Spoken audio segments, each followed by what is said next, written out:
The oak-paneled chamber of the House Oversight Committee carried its usual formal hum before the morning hearing began, but beneath the polished wood and quiet murmurs, there was an undercurrent of tension that few wanted to name aloud. Staffers shuffled documents, photographers adjusted lenses, and members took their seats with the ritualistic precision of Washington routine. At the raised dais, Chairman James C.R., the Republican representative from Kentucky's 1st District, adjusted his microphone and glanced down at the witness list with a restrained sigh. Today's session, officially titled, Hearing on Election Administration Standards, had drawn unusual attention, not because of its topic, but because of one witness, Congresswoman Jasmine Crockett of Texas's 30th District. A freshman Democrat with a background as a civil rights attorney, she had earned early notice for her outspoken advocacy on voting rights.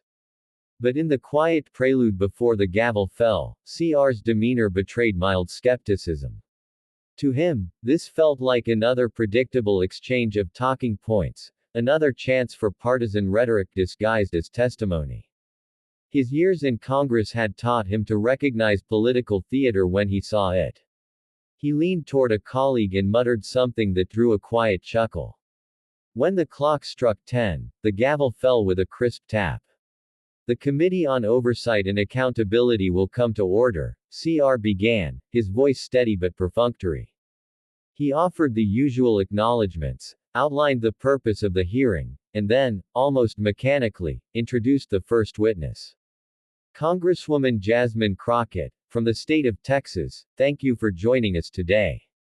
You have 5 minutes for your opening statement. His tone carried the subtle formality of politeness without warmth.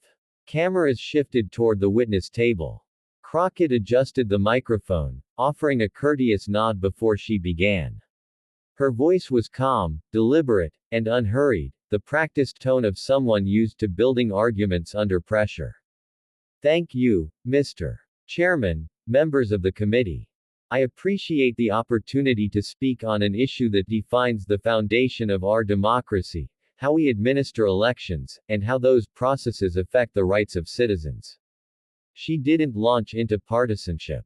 Instead, she began with real examples from her work, cases where small administrative oversights had disenfranchised eligible voters, stories of rural polling places with inconsistent ID rules, and urban precincts overwhelmed by undertrained staff. She spoke not in abstractions but in details, counties, court rulings, training protocols.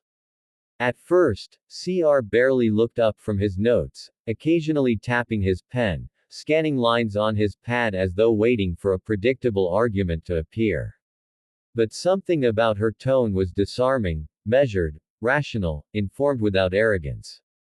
There was no grandstanding, no partisan flourish. Just clarity. When she described how one Texas county reduced voter confusion by standardizing poll worker manuals and translating them into multiple languages, a few members leaned in, intrigued. CR noticed the shift in body language around the dais. He kept his expression neutral, but his pen stopped moving.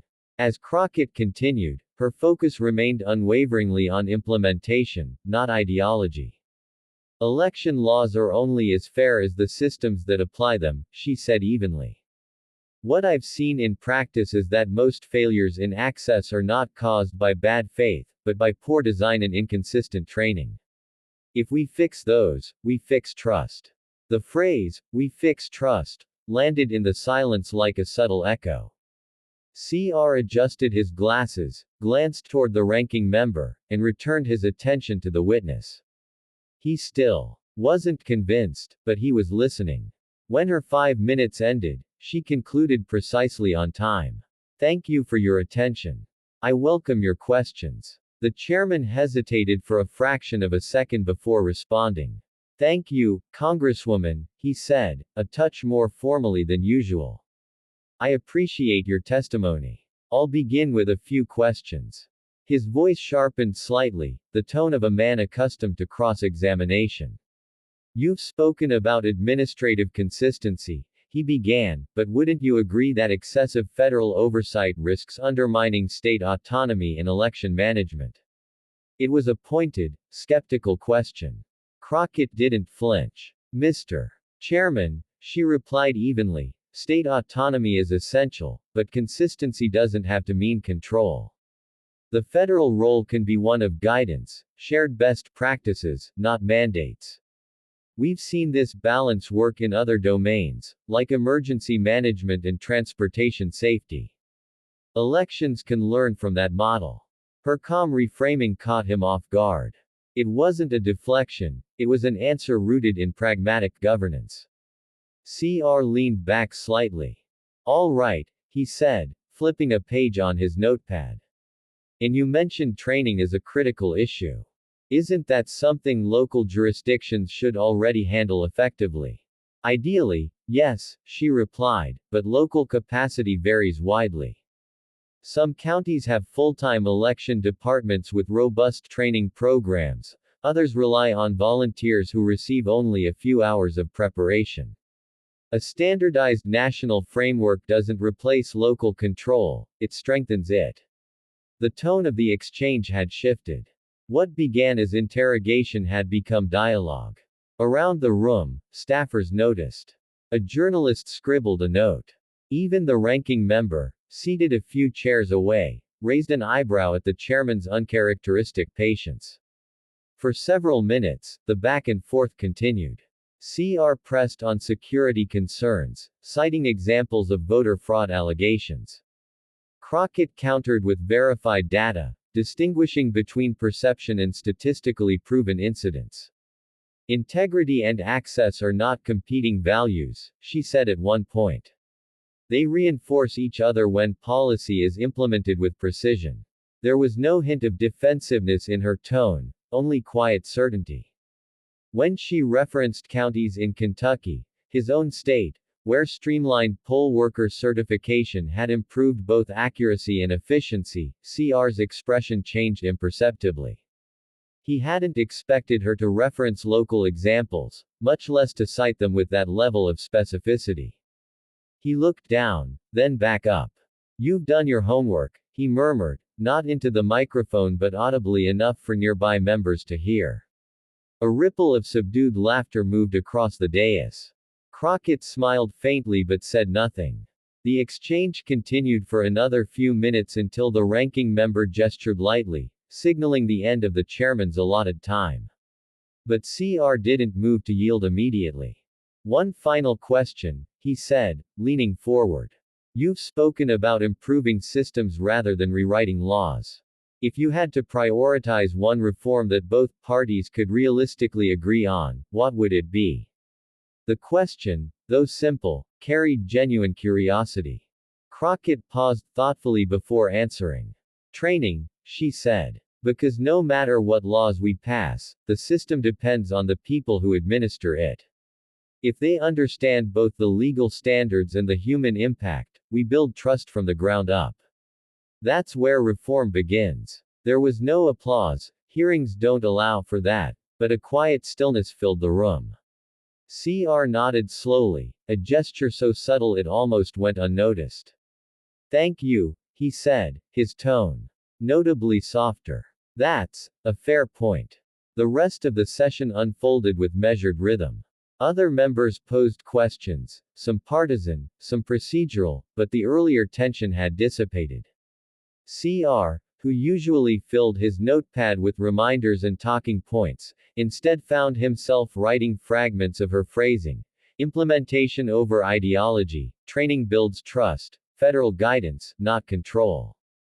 As the hearing drew toward its close, he addressed the room once more. Before we adjourn, he said, glancing toward Crockett, I want to make an observation. The chamber quieted. This committee has heard countless testimonies on election administration, and too often those discussions devolve into rehearsed arguments. What we heard today was different. It was grounded in practice, not rhetoric. His words carried the weight of a small but significant concession. I'll admit, he continued, I came into this session skeptical, perhaps even dismissive, about the potential for new insight on this issue. But Congresswoman Crockett, your testimony has demonstrated that clarity and logic can bridge divides better than ideology ever could. The acknowledgement was simple but transformative. Members glanced at one another, recognizing the rarity of the moment, a chairman publicly conceding respect across party lines.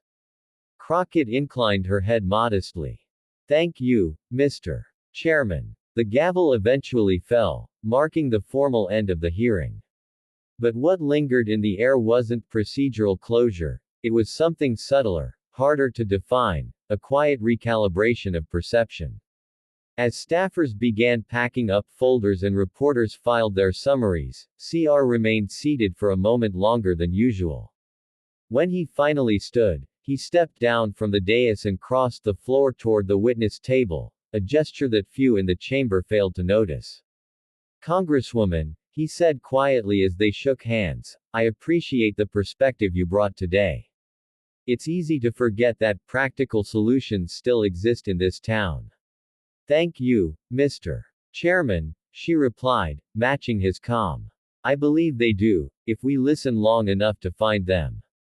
The handshake lingered a fraction longer than formality required. By the next morning, headlines would note the hearing's unexpected civility. Skepticism turns to respect in oversight hearing, read one column. Another simply titled it, When Logic Spoke Louder Than Politics. Analysts across networks remarked on the unusual tone of the exchange. For once, it wasn't the confrontation that drew attention, it was the absence of it. Over the following weeks, fragments of Crockett's testimony found their way into draft proposals and committee memos. The chairman, without fanfare, requested a staff review on standardized poll worker training, an idea she had raised. It wasn't a reversal of ideology, it was an evolution of understanding. When asked in a later interview about the hearing, CR's response was measured. My views on election integrity haven't changed, he said.